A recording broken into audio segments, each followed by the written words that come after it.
Angin sore bertiup kencang di desa kecil di pinggiran kota. Matahari yang condong ke barat menyinari rumah kayu yang berjajar, sementara suara ayam berkokok bersahutan. Di sebuah jalan tanah yang berdebu, seorang pemuda berlari tergesa dengan napas terengah.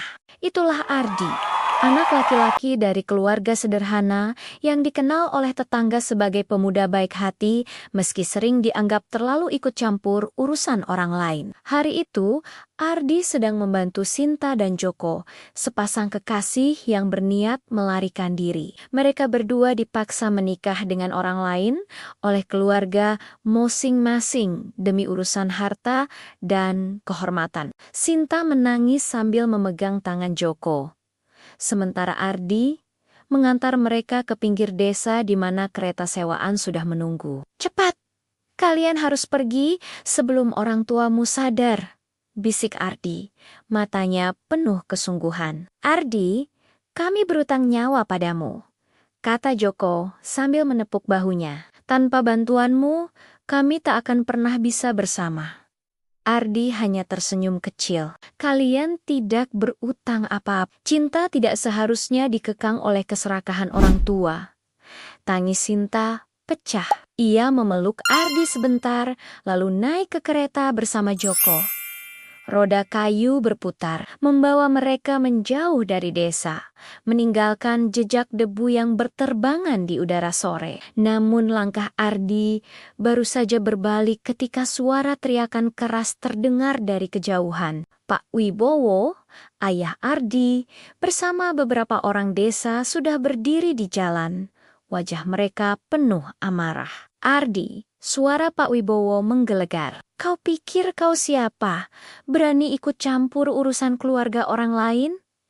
Ardi terdiam, tapi dadanya tetap tegak. "Ayah, mereka hanya ingin bahagia. Kenapa kita harus memenjarakan mereka dengan perjodohan paksa?" Pak Wibowo melangkah maju, urat lehernya menegang. "Kau tidak tahu apa-apa tentang kehormatan keluarga. Kau hanya membuat malu aku, membuat malu seluruh keluarga kita." Beberapa warga berbisik, ada yang mengangguk setuju dengan Pak Wibowo. Ada pula yang menunduk diam, tak berani membela Ardi.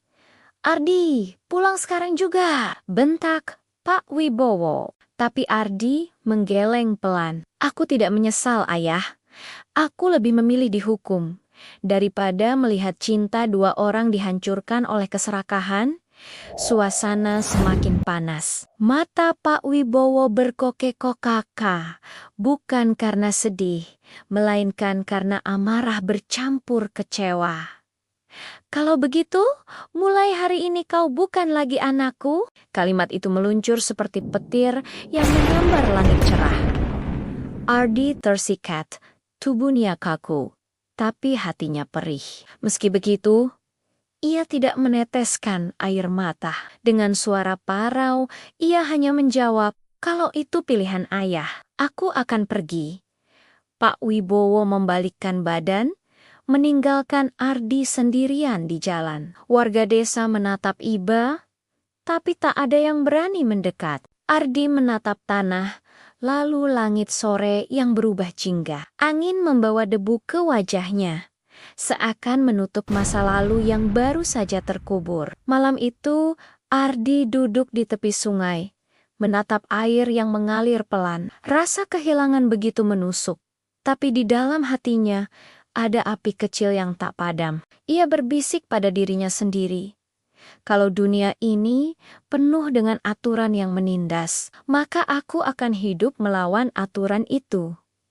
Ardi tahu hari itu adalah akhir dari masa kecilnya dan awal dari perjalanan panjang yang akan mengubah hidupnya.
Matahari siang menyorot tajam di pasar kota, tempat orang-orang berdesakan menjual dan membeli kebutuhan sehari-hari. Bau ikan asin bercampur dengan aroma rempah-rempah, suara pedagang bersahut-sahutan, dan keriuhan pasar menciptakan suasana hidup yang penuh warna. Di antara keramaian itu, Ardi berjalan dengan langkah berat.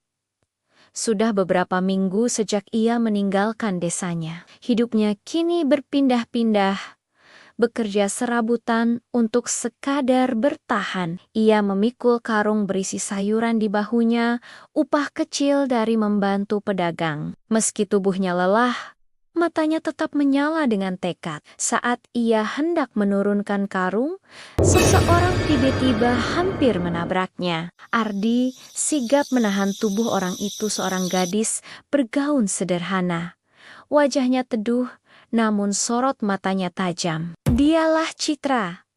"Maaf," ucap Ardi, menunduk sopan. Citra menegakkan diri, merapikan rambut hitam panjangnya. "Kau yang harus hati-hati. Kalau aku jatuh, siapa yang akan bertanggung jawab?" Nada suaranya dingin, membuat Ardi terdiam sejenak. Namun ia tak bisa mengalihkan pandangannya dari wajah gadis itu. Ada sesuatu yang berbeda, auranya anggun.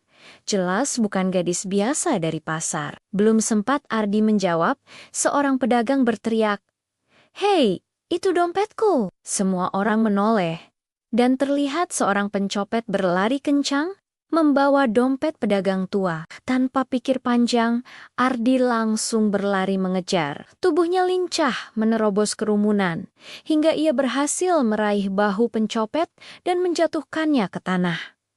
"Lepaskan dompet itu!" bentak Ardi. Pencopet meronta, tapi akhirnya menyerah ketika orang-orang mulai mengerubunginya. Ardi mengembalikan dompet ke si pedagang, yang langsung mengucapkan terima kasih berkali-kali. Namun, di tengah keramaian itu, Ardi sadar Citra masih berdiri di tempat tadi, menatapnya dengan tatapan sulit ditebak. "Kau selalu ikut campur urusan orang lain ya?" katanya dingin. Meski di sudut bibirnya terselip senyum samar. Ardi mengangkat alis, tak tersinggung. "Kalau aku bisa menolong, kenapa harus diam saja?" Citra menatapnya sebentar, lalu berbelit. "Hoti, dunia ini tidak selalu berpihak pada orang baik." Ardi ingin membalas, tapi Citra sudah melangkah pergi, meninggalkan jejak langkah yang entah kenapa membuat jantung Ardi berdegup lebih cepat. Beberapa hari kemudian, Ardi kembali bertemu Bima, sahabat lamanya sejak kecil yang kini bekerja di kota. "Ardi, aku dengar kau diusir dari rumah," sapa Bima dengan tawa lepas, meski matanya menyiratkan prihatin. Ardi hanya tersenyum hambar. "Ya, begitulah. Tapi aku baik-baik saja." Bima menepuk bahunya. "Kalau butuh tempat singgah, kau selalu bisa datang padaku." Mereka duduk di warung kopi sederhana. Ardi bercerita sedikit tentang perjalanannya, tanpa menyebutkan pertemuannya dengan Citra. Namun nasib mempermainkan. Karena saat mereka duduk, Citra lewat bersama seorang perempuan tua yang tampak seperti asistennya. Bima melambai. "Citra, kesini sebentar. Ardi Turchit, kau mengenalnya?" Bima tersenyum lebar. "Tentu, dia teman kantorku. Orangnya pintar, tapi ya, agak sulit didekati."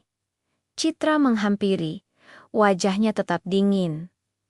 "Ada apa, Bima?" Bima tertawa canggung. "Kenalkan, ini sahabatku, Ardi." Ardi berdiri, menunduk sopan. "Kita sudah pernah bertemu di pasar." Citra menatapnya. Kali ini, lebih lama. Ada sinar aneh di matanya, seolah ia sedang menimbang sesuatu. "Aku ingat pemuda yang suka menolong orang asing." Ardi tersenyum kecil. "Mungkin memang itu satu-satunya hal baik yang bisa kulakukan." Tak ada jawaban dari Citra. Ia hanya mengangguk tipis, lalu pergi begitu saja. Bima menghela napas. Itulah Citra. Sulit ditebak, tapi jangan salah. dia sebenarnya gadis baik. Ardi menatap kepergian Citra. Hatinya terasa hangat sekaligus gelisah. Ia tidak tahu mengapa, tapi pertemuan singkat itu meninggalkan kesan yang dalam, seakan takdir sedang menuntunnya pada sesuatu yang lebih besar dari sekadar pertemuan kebetulan. Malam itu, di kamarnya yang sempit, Ardi duduk merenung. Wajah Citra terus terbayang, ia menggenggam erat tangannya sendiri, lalu berbisik pada dirinya, siapa sebenarnya dia? Ardi tidak tahu bahwa pertemuannya dengan Citra akan mengubah seluruh jalan hidupnya.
Malam mulai turun di kota.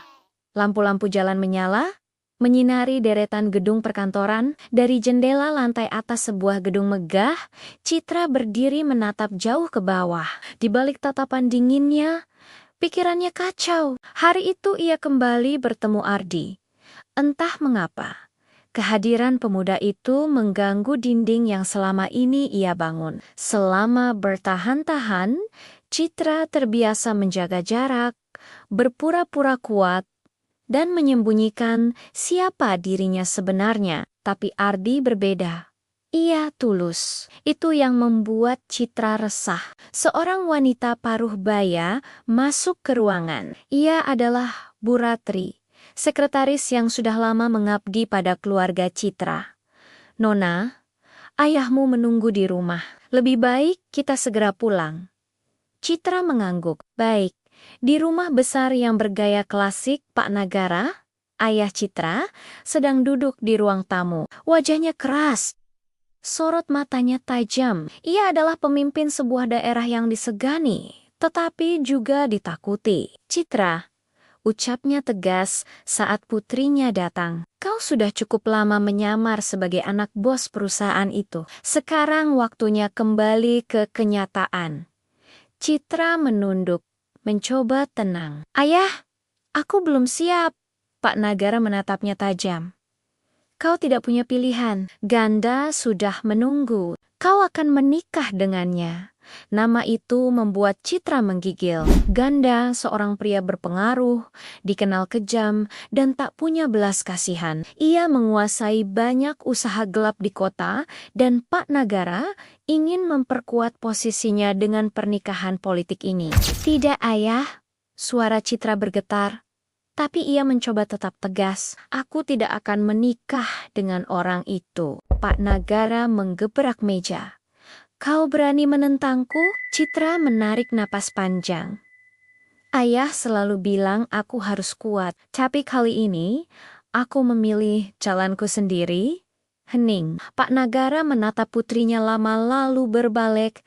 Lihat saja nanti. Dunia ini bukan tempat untuk gadis keras kepala sepertimu. Beberapa hari kemudian, Citra kembali bekerja di perusahaan tempat ia menyamar sebagai putri pemilik. Ia berusaha menutupi keresahannya, tapi matanya tak bisa berbohong. Saat bertemu Ardi di lobi kantor, ia sedikit terkejut. Ardi, kenapa kau ada di sini? Pemuda itu tersenyum canggung. Aku diterima kerja serabutan di sini, hanya sebagai kurir Citra terdiam. Ia tak menyangka akan sering berjumpa dengannya di tempat yang seharusnya aman untuk bersembunyi. Ardi memperhatikan wajah Citra yang murung. Kau terlihat tidak baik-baik saja. Citra cepat mengalihkan pandangan. Aku baik-baik saja. Tapi Ardi tidak percaya. Kalau kau butuh teman bicara, aku ada.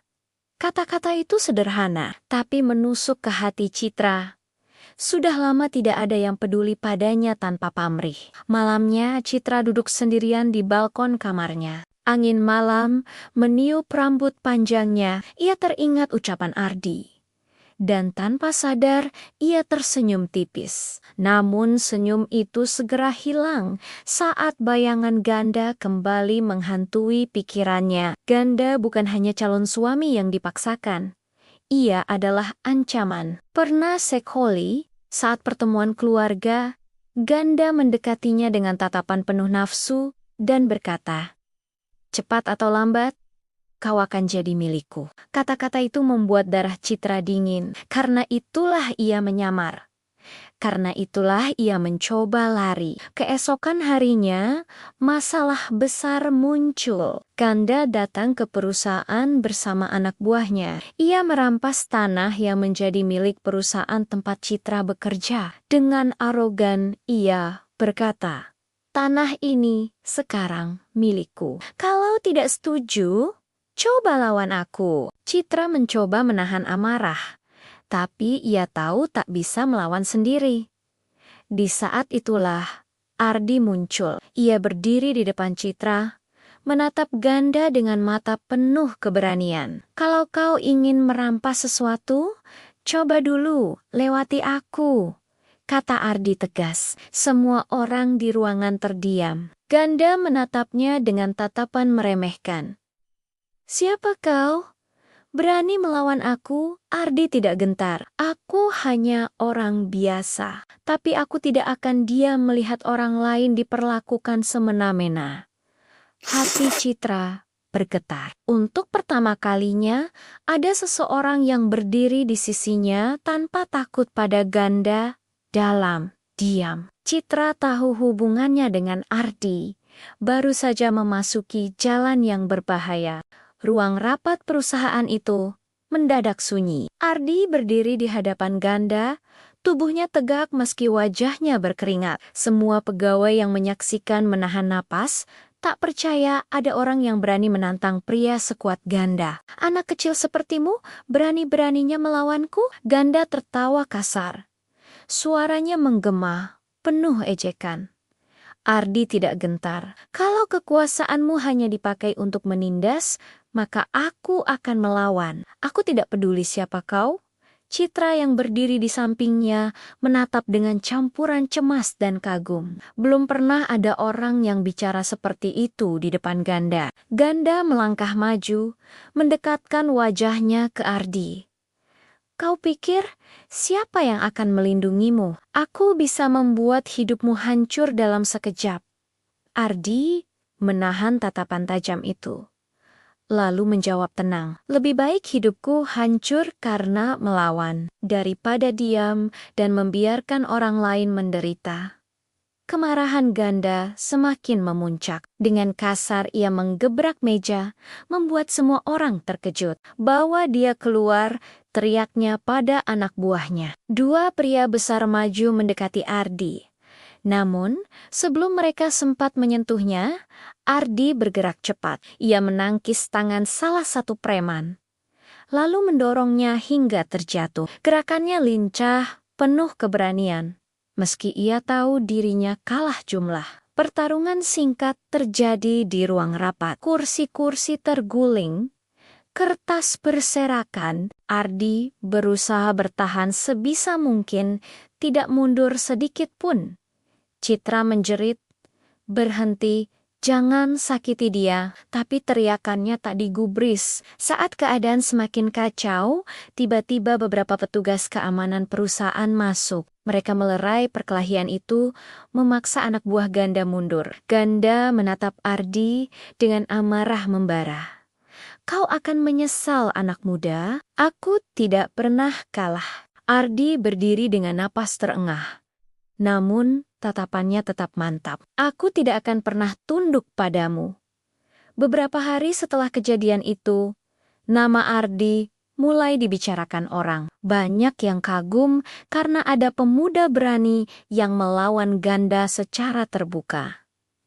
Tapi di sisi lain, Ardi juga jadi incaran. Beberapa kali ia merasa diikuti di jalan. Bahkan rumah kontrakannya dilempari batu. Citra merasa bersalah. Ia tahu Ardi masuk ke dalam bahaya karena ingin melindunginya. Suatu malam, ia datang menemui Ardi. "Kenapa kau melakukan semua ini?"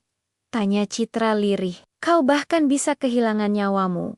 Ardi tersenyum tipis. "Karena aku tidak tahan melihatmu dipaksa menjalani hidup yang tidak kau inginkan. Semua orang berhak memilih jalannya sendiri." Mata Citra berkaca-kaca. Ia ingin mengatakan sesuatu, tapi menahan diri. Di balik hatinya, ia tahu perasaannya terhadap Ardi semakin tumbuh. Di sisi lain, Pak Nagara mendengar tentang keberanian Ardi.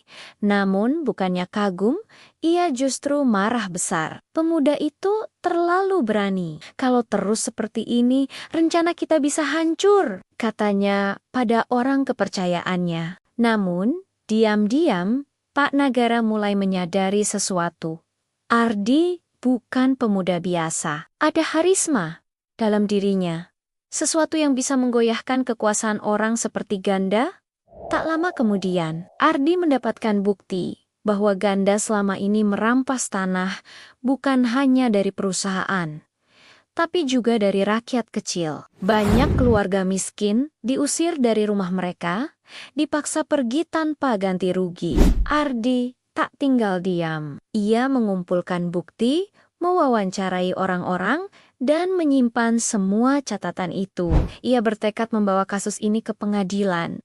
Namun langkahnya diketahui. Suatu malam, ia disergap oleh orang-orang ganda di jalan sepi. Mereka memukulinya, mencoba menghancurkan semangatnya. Tapi meski tubuhnya babak belur, Ardi tetap berdiri. Dengan suara parau ia berkata, "Kalian bisa melukai tubuhku, tapi tidak akan pernah bisa mematahkan tekadku." Kabar penganiayaan itu cepat menyebar. Banyak warga mulai bersimpati pada Ardi. Mereka melihatnya sebagai sosok yang berani melawan ketidakadilan. Di rumah sakit tempat Ardi dirawat, Citra duduk di sampingnya. Ia menggenggam tangan pemuda itu. Suaranya bergetar. "Aku tidak pernah bertemu orang sepertimu, Ardi. Kau mengajarkanku arti keberanian." Ardi tersenyum lemah. "Aku hanya melakukan apa yang seharusnya dilakukan."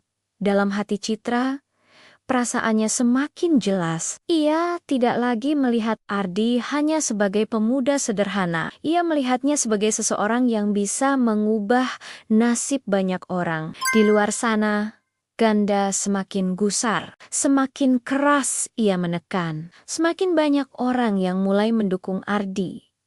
Situasi ini menjadi titik awal pertarungan besar antara seorang pemuda sederhana yang berjuang untuk kebenaran melawan seorang penguasa yang hidup dari ketakutan orang lain. Dan di tengah semua itu, Citra tahu pilihannya akan menentukan jalan hidupnya, juga masa depan Ardi. Hari itu, rumah besar keluarga Nagara dipenuhi tamu penting. Para tokoh politik, pengusaha, dan orang-orang berpengaruh duduk di kursi megah ruang tamu. Di tengah mereka, Pak Nagara berbicara dengan suara lantang. Sudah terlalu lama keluarga kita kalah dalam pemilihan dari ganda. Saatnya kita bangkit. Dan kali ini, aku ingin calon yang berbeda. Semua orang menoleh ketika pintu terbuka. Ardi masuk. Masih dengan pakaian sederhana, tatapan-tatapan sinis langsung mengarah padanya. Apa yang bisa dilakukan pemuda kampung ini melawan raksasa politik seperti ganda? Pak Nagara berdiri, wajahnya dingin. Kau berani melawan ganda, kau berani menantang kekuasaannya. Kalau kau sungguh ingin bersama Citra, buktikan dengan menjadi pemimpin. Jadi lawan ganda di pemilihan mendatang. Ruangan mendadak hening. Ardi terdiam. Ia datang ke rumah itu tanpa menyangka akan menerima tantangan sebesar ini. Ayah, seru Citra. Suaranya penuh keberatan. Kau tidak bisa memaksa Ardi seperti ini. Dia bukan politikus. Pak Nagara menoleh pada putrinya. Justru karena dia bukan politikus, ia punya harapan. Rakyat lebih percaya pada orang yang tulus daripada orang yang penuh tipu daya. Ardi menatap lantai, hatinya bergejolak. Ia tak pernah bermimpi jadi pemimpin. Hidupnya sudah cukup berat hanya untuk bertahan. Tapi bayangan wajah rakyat yang ditindas, keluarga yang kehilangan tanah, anak-anak yang tidak bisa sekolah, semua itu muncul di kepalanya. Ia mengangkat kepala, menatap Pak Nagara. Kalau itu satu-satunya cara agar Citra bebas dari ganda, maka aku terima tantangan ini. Beberapa hari kemudian, kabar bahwa Ardi akan maju melawan ganda menyebar cepat. Banyak yang menertawakan. Pemuda kampung melawan politisi kawakan? Mustahil. Tapi ada juga yang mulai berharap. Bima menepuk bahu sahabatnya. Kau gila, Di. Tapi aku percaya padamu, kau tidak sendiri. Ardi tersenyum lelah. Aku bahkan tidak punya uang untuk kampanye Bima terkika. Uang bisa dicari. Tapi hati rakyat, itu yang sudah ada padamu. Ardi mulai bergerak. Ia tidak memakai cara politik biasa. Alih-alih menghamburkan uang untuk baliho dan janji kosong, ia memilih bekerja langsung untuk rakyat. Ia menggalang dana kecil-kecilan, cukup untuk membeli kebutuhan dasar. Lalu ia menyediakan air bersih gratis bagi desa-desa yang selama ini dipaksa membeli air dari perusahaan milik ganda. Ia juga membuka kelas belajar gratis untuk anak-anak miskin. Dengan bantuan relawan di pasar, seorang ibu berkata, Ardi itu beda. Dia tidak cuma janji, dia benar-benar turun tangan. Perlahan, simpati rakyat mengalir. Tapi ganda tidak tinggal diam. Ia memerintahkan orang-orangnya mengintimidasi warga yang mendukung Ardi. Poster kampanye Ardi disobek, relawannya ditakut-takuti. Bahkan suatu hari, saat Ardi berbicara di hadapan warga, segerombolan preman datang melempari panggung dengan batu. Suasana kacau, orang-orang berlarian. Namun Ardi tidak lari. Ia berdiri tegak di tengah kerumunan, darah menetes dari pelipisnya. Dengan suara lantang ia berkata, kalau mereka ingin menakut-nakuti kita, maka biarkan aku yang berdiri paling depan. Aku tidak akan mundur demi kalian semua.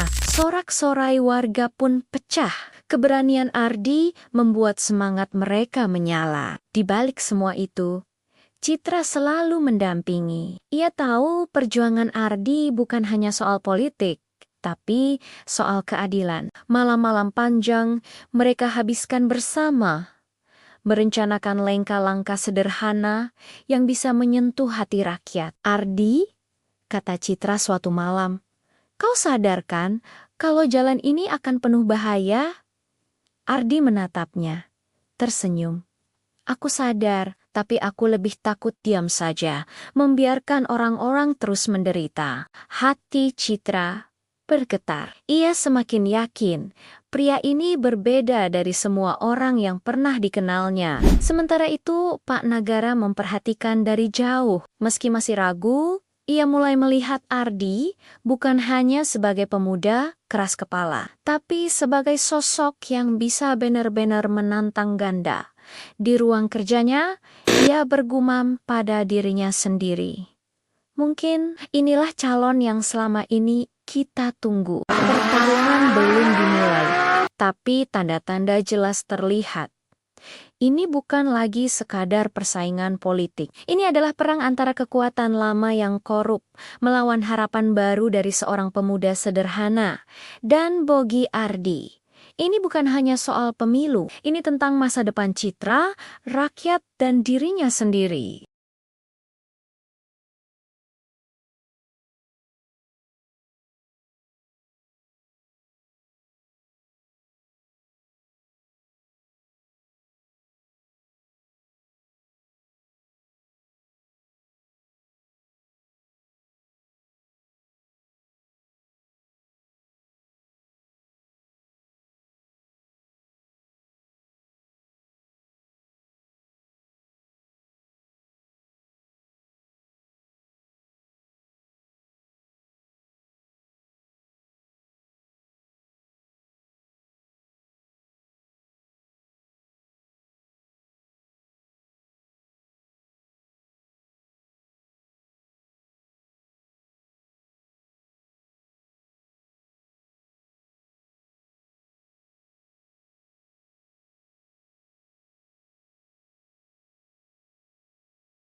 Hari-hari jelang pemilu terasa semakin panas. Baliho raksasa dengan wajah ganda memenuhi sudut kota. Senyum lebarnya terpampang di mana-mana, disertai janji-janji manis yang sama setiap 5 tahun. Di sisi lain, kampanye Ardi jauh dari kemewahan. Hanya spanduk sederhana, selebaran hasil fotokopi, dan suara rakyat dari mulut ke mulut. Tapi semangat yang dibawanya berbeda. Ia hadir di sawah, di pasar, di sekolah reot, bahkan di ganggang sempit yang tak pernah dikunjungi politisi. Ardi datang bukan membawa janji, tapi membawa air bersih, membawa guru untuk anak-anak kami, ujar seorang bapak tua di desa. Itu lebih berarti daripada semua janji di baliho besar. Namun, perjuangan tidaklah mudah. Biaya kampanye membengkak, sementara kas mereka nyaris kosong. Suatu malam, di posko kecil yang mereka dirikan, Bima memukul meja. "Kalau begini terus, kita bisa kalah sebelum bertarung. Uang kita habis." Citra menatap Ardi, cemas. "Apa yang harus kita lakukan?" Ardi terdiam sejenak, lalu berkata, "Kalau kita tidak bisa beli suara dengan uang, kita rebut hati mereka dengan kerja nyata. Itu kekuatan kita." Bima menghela napas panjang, lalu tersenyum tipis. "Ya ampun, Di, kadang kau terlalu idealis, tapi baiklah.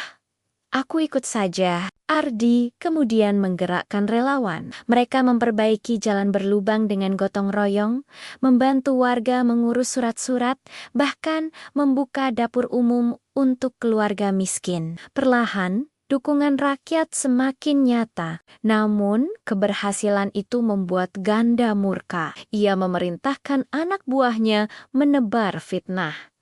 Ardi dituduh menerima dana asing, dituduh melakukan penipuan, bahkan dikatakan hanya boneka keluarga negara. Media yang dikuasai Ganda menyebarkan kabar itu besar-besaran. Suatu pagi, Ardi membaca koran dengan wajah muram. Mereka akan terus mencari cara menjatuhkan kita. Citra meletakkan tangannya di bahu Ardi. Tapi rakyat tidak bodoh. Mereka tahu siapa yang benar-benar bekerja untuk mereka.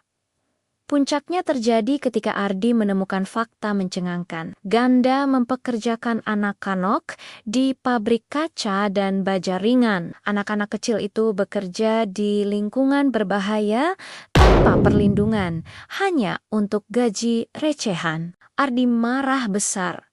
Ini bukan sekadar politik lagi. Ini kejahatan. Dengan bantuan Bima dan beberapa wartawan independen, Ardi membongkar kasus itu ke publik. Foto-foto anak-anak kurus bekerja di tengah api dan debu pabrik menjadi bukti yang tak terbantahkan. Rakyat geger, demonstrasi pecah di depan kantor Ganda, suara rakyat semakin lantang. Tangkap Ganda! Pilih pemimpin baru, Ganda panik. Ia mengumpulkan para pendukungnya di ruangan mewah, wajahnya tegang. Kalau kita kalah, habislah semua. Hancurkan Ardi. Dengan cara apapun.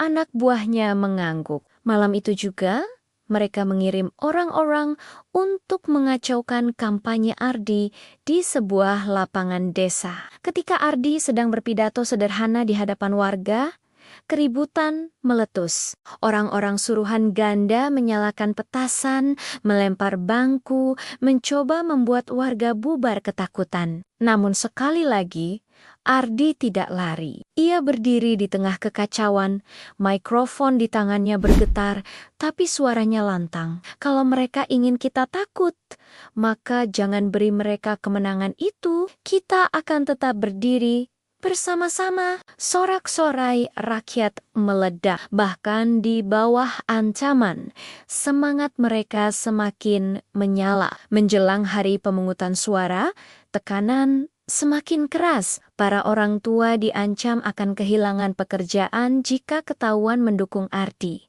Beberapa keluarga dipaksa bersumpah memilih Ganda. Citra menatap Ardi dengan mata berkaca-kaca. Aku takut, Ardi. Mereka bisa menyakiti siapa saja. Ardi menggenggam tangannya erat. Aku tahu, Cit. Tapi kalau kita menyerah sekarang, selamanya rakyat akan hidup dalam ketakutan. Aku tidak bisa membiarkan itu. Mata Citra berkilat, dan untuk pertama kalinya ia berkata lirih. Aku percaya padamu. Hari-hari pemilu akhirnya tiba. Kota itu berubah menjadi lautan manusia. Di satu sisi ada Ganda dengan kekuatan uang dan ancaman. Di sisi lain ada Ardi dengan kejujuran dan harapan. Di balik bilik suara, rakyat berhadapan dengan pilihan takut pada bayang-bayang Ganda atau percaya pada keberanian Ardi. Bab ini berakhir dengan ketegangan.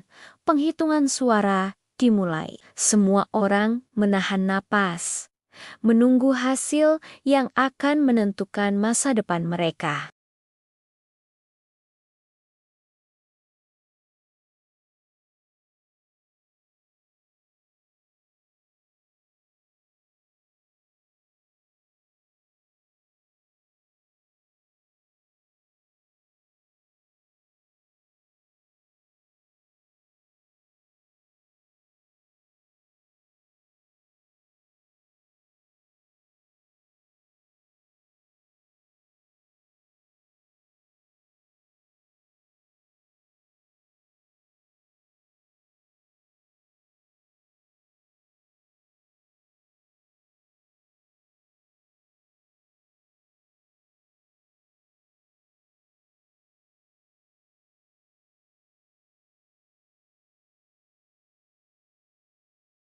Hari penghitungan suara menjadi momen paling mendebarkan. Di SETI TPS, rakyat berkumpul mengawasi lembaran demi lembaran kertas suara dibacakan. Nama Ardi berkali-kali disebut, disambut sorakan. Tapi nama Ganda juga masih kuat di beberapa daerah, membuat tensi kian tinggi. Di posko kecil mereka, Bima mondar-mandir tak tenang. Aku tidak tahan, Di.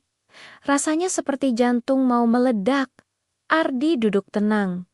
Meski wajahnya pucat, kita sudah lakukan segalanya, Bim. Sisanya kita serahkan pada rakyat. Citra menatap layar televisi yang menyiarkan hasil cepat. Tangannya menggenggam tangan Ardi erat. Malam itu, hasil resmi diumumkan. Ardi unggul tipis. Sorak-sorai meledak. Warga desa menyalakan obor, anak-anak berlari di jalan sambil menyanyikan nama Ardi. Pak Nagara, yang biasanya keras dan dingin, menepuk bahu Ardi. Kau berhasil, Nak. Tapi ingat, kemenangan sejati bukan di sini. Kemenangan sejati adalah saat kau bisa menjaga janji pada rakyat. Ardi menunduk hormat. Saya berjanji tidak akan mengkhianati kepercayaan ini. Namun kegembiraan itu tidak bertahan lama. Ganda menolak hasil pemilu.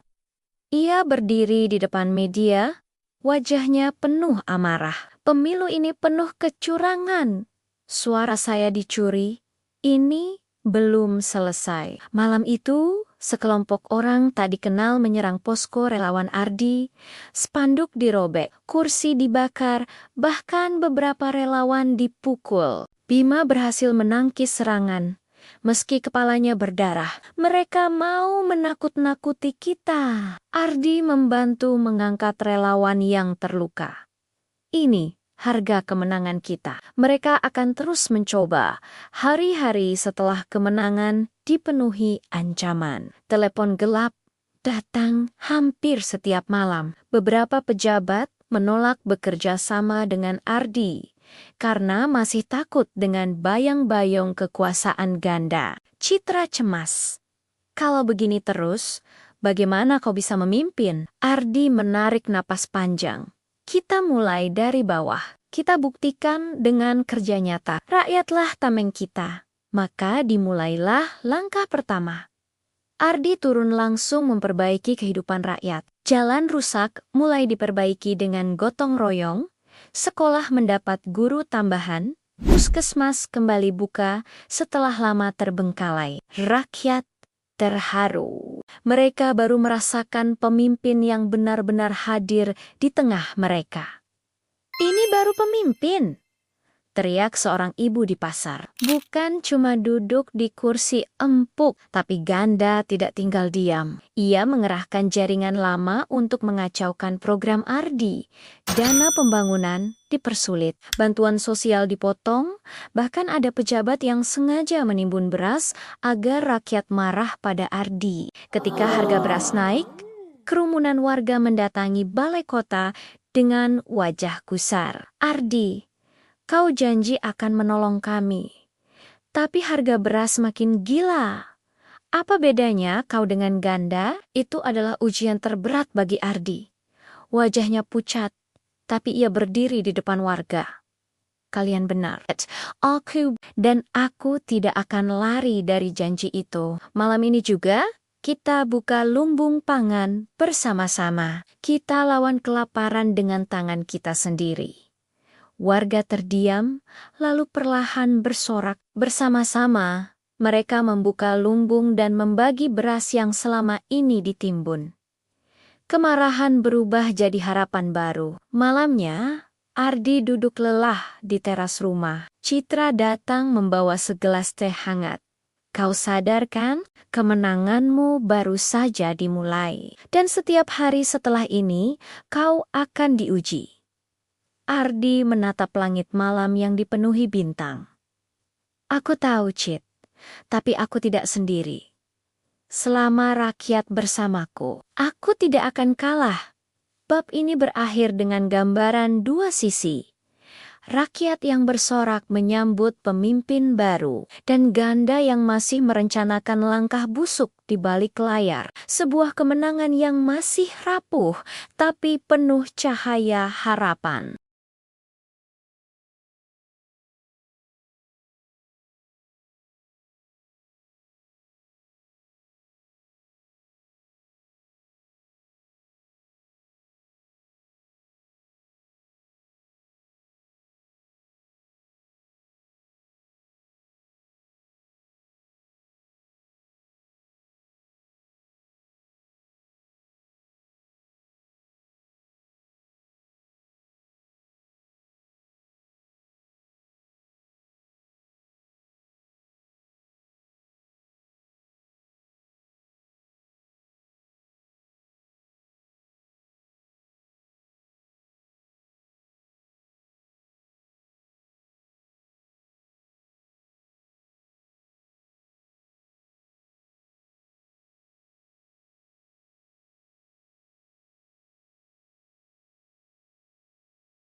Hujan deras mengguyur kota kecil itu malam hari. Di sebuah rumah mewah berlampu redup, Ganda duduk di kursi besar dengan wajah muram. Di depannya, Surya, tangan kanannya, menunduk memberi laporan. Semakin hari, rakyat makin percaya pada Ardi, kata Surya pelan.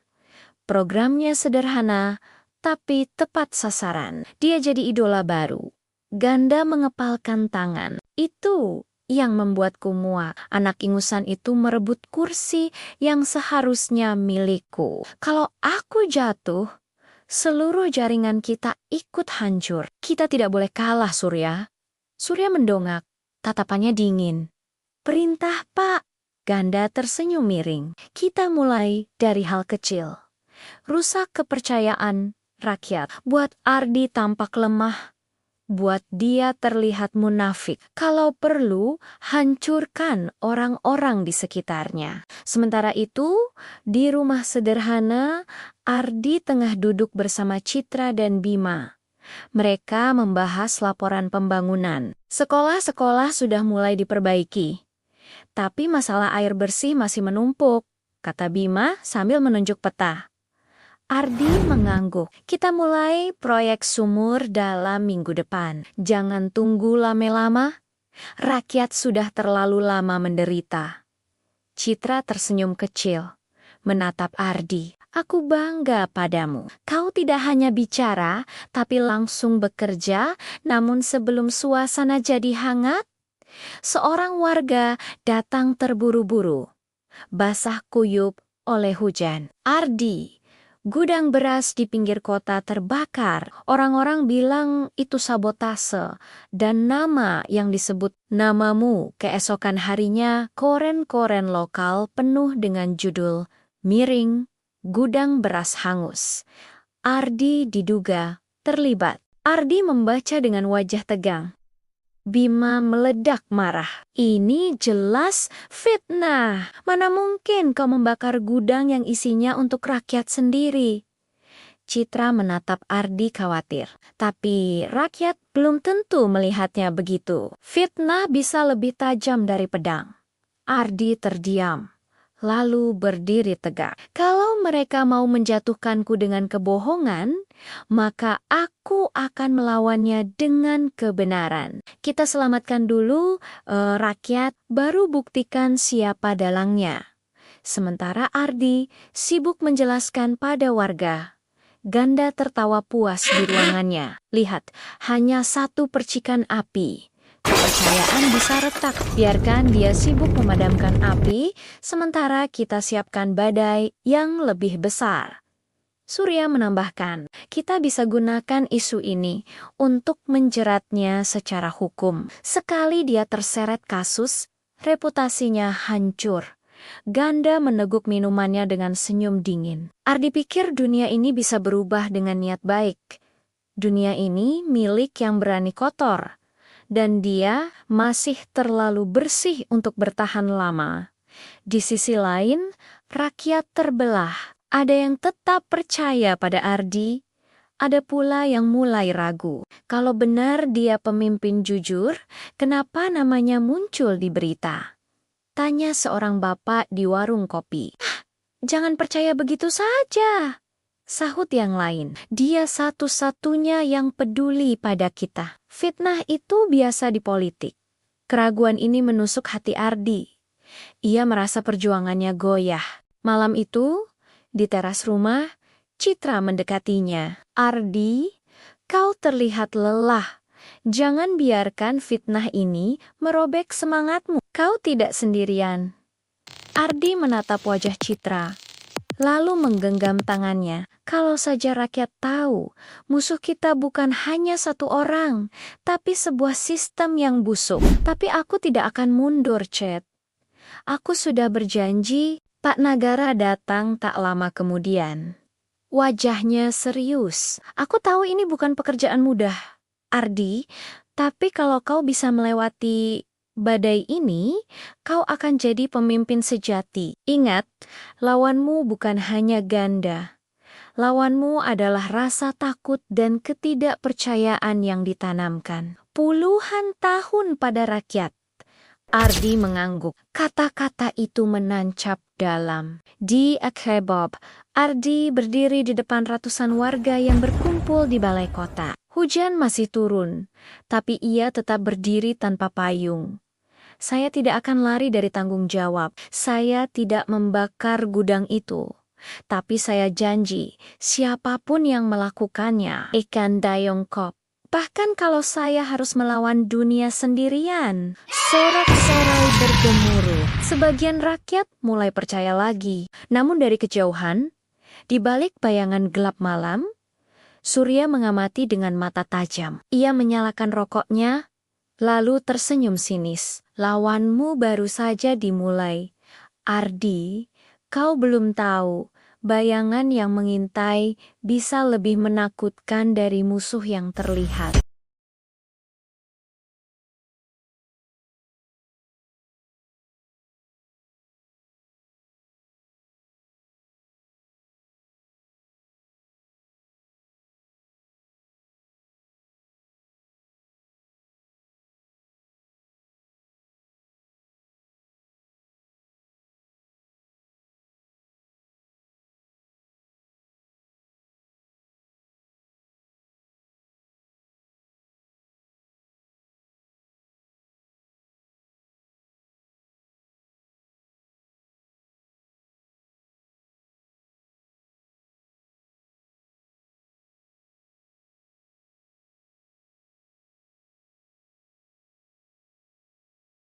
Langit sore berwarna kelabu. Hujan baru saja reda, meninggalkan tanah becek dan aroma lumpur. Suasana kota kecil itu tegang. Besok, Ardi akan menghadapi sidang terbuka.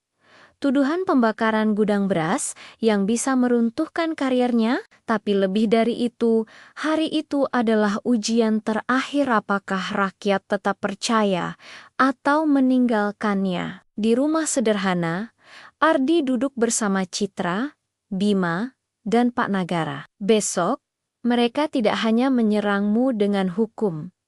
Kata Pak Nagara serius, mereka akan gunakan kekerasan, fitnah, dan kekacauan. Kau harus siap.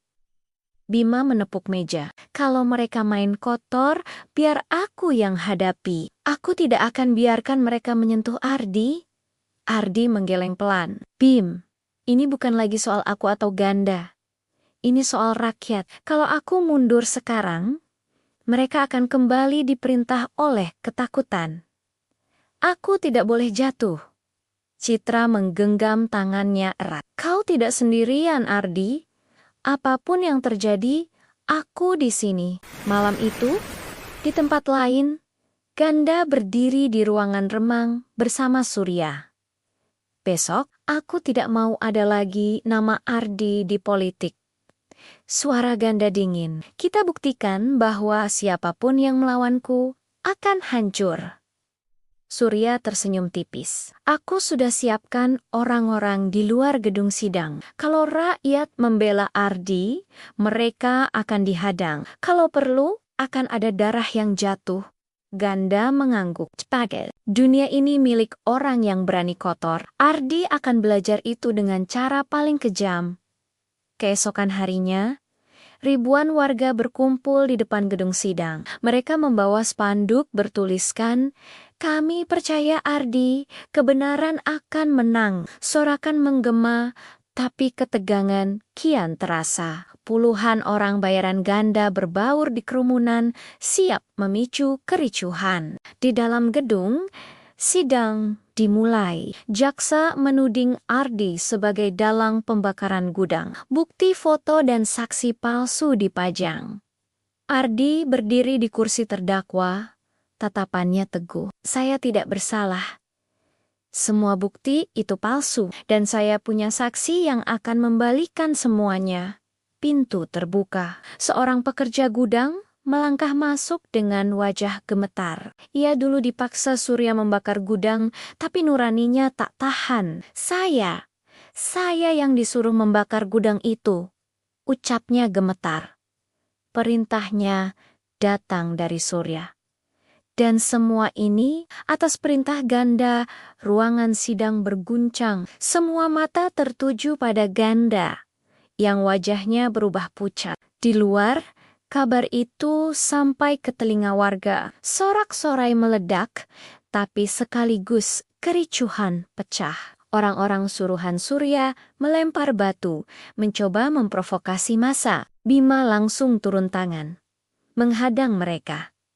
Hei, jangan kotori perjuangan rakyat, bentrok tak terelakkan. Bima berdarah, tapi ia tetap berdiri melindungi warga dari serangan. Di dalam gedung, Ganda berteriak putus asa.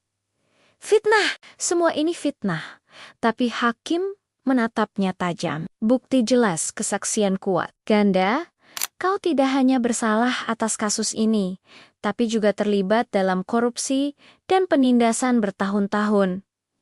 Palunya diketuk. Dengan ini, Ganda dinyatakan bersalah dan ditahan. Suara riuh memenuhi ruangan. Ardi menutup mata, menarik napas lega. Sementara Ganda digiring keluar, ia menatap Ardi dengan penuh kebencian. Kau menang hari ini. Tapi ingat, dunia tidak akan pernah bersih. Akan selalu ada orang sepertiku. Ardi menatap balik. Tenang, mungkin, tapi selama masih ada rakyat yang berani melawan, orang sepertimu tidak akan pernah abadi.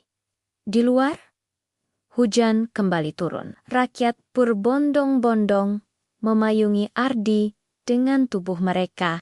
Bima yang berdarah dipapah warga, sementara Citra menatap Ardi dengan mata berkaca-kaca. Akhirnya, kau buktikan pada dunia, bisiknya. Ardi mengangguk. Ini bukan kemenanganku, ini kemenangan rakyat. Ribuan suara bersorak, memecah hujan malam. Bab ini berakhir dengan gambar sinematik. Rakyat memenuhi jalan dengan obor, meneriakkan nama Ardi, sementara ganda digiring masuk ke mobil tahanan dengan wajah penuh amarah. Ardi berdiri di tengah kerumunan, basah kuyup, tapi sorot matanya penuh cahaya. Pertarungan terakhirnya di medan politik usai, namun jalan panjang pengabdian baru saja dimulai. Fajar menyingsing perlahan di ufuk timur. Langit berwarna keemasan, awan tipis bergerak seolah memberi salam pada hari baru. Kota kecil itu masih basah oleh sisa hujan semalam, tapi suasananya berbeda. Bukan lagi ketegangan, melainkan harapan yang terasa di udara. Di balai kota, bendera dikibarkan tinggi. Hari itu adalah hari pelantikan Ardi sebagai pemimpin baru, sekaligus hari yang lebih pribadi. Pernikahannya dengan Citra, warga berbondong-bondong memenuhi lapangan. Anak-anak berlarian membawa bunga kertas, ibu-ibu menyiapkan makanan, bapak-bapak memasang umbul-umbul. Semuanya dilakukan dengan sukarela, tanda cinta mereka pada pemimpin yang lahir dari perjuangan rakyat sendiri. Ardi berdiri di balik panggung sederhana, mengenakan kemeja putih dan jas abu-abu. Tangannya bergetar sedikit, bukan karena takut, tapi karena menyadari beratnya tanggung jawab yang kini dipikulnya. Di sampingnya, Bima duduk dengan kepala diperban. Luka bentrokan kemarin masih terasa, tapi senyumnya lebar. "Kau tahu, Di?" kata Bima sambil menepuk bahu Ardi. "Dulu aku pikir kau hanya pemuda keras kepala yang suka ikut campur. Tapi hari ini, kau membuktikan kau lebih dari itu. Kau pemimpin sejati." Ardi tertawa kecil, menatap sahabatnya penuh rasa terima kasih. "Aku tidak akan sampai di sini tanpa kau, Bim." Tak jauh dari situ, Citra muncul dengan kebaya putih sederhana yang membuatnya tampak anggun. Rambutnya disanggul, wajahnya berseri-seri. Ardi terpaku sejenak.